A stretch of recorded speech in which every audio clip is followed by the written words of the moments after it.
একটি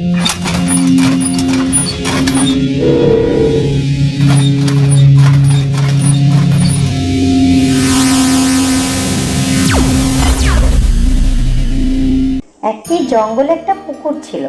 সেই পুকুরে বসবাস করত অনেক ব্যাঙ। তাদের মধ্যে একটি ব্যাঙের নাম ছিল টুনটুনি।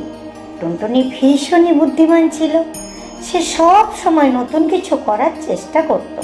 একদিন টুনটুনি দেখল গ্রামের লোকেরা সরস্বতী পুজো করছে। সে খুব আনন্দ পেল। সে তার বন্ধুদের বলল, আমরাও সরস্বতী পুজো করব। বন্ধুরা প্রথমে রাজি হলো না।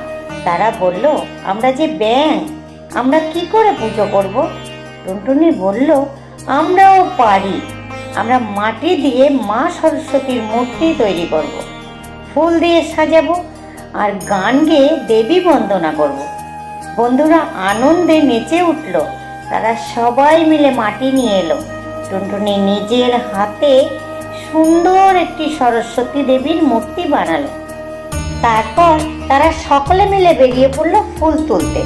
পুকুরের লাল পদ্ম ফুল, হলুদ গাঁদা ফুল, আরও কত রকমারি ফুল দিয়ে মায়ের মূর্তি সাজালো।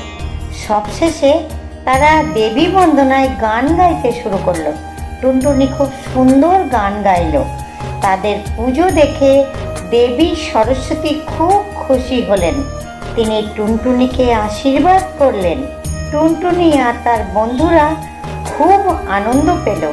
তারা বুঝলো ইচ্ছে থাকলে সব কিছুই করা সম্ভব হয়।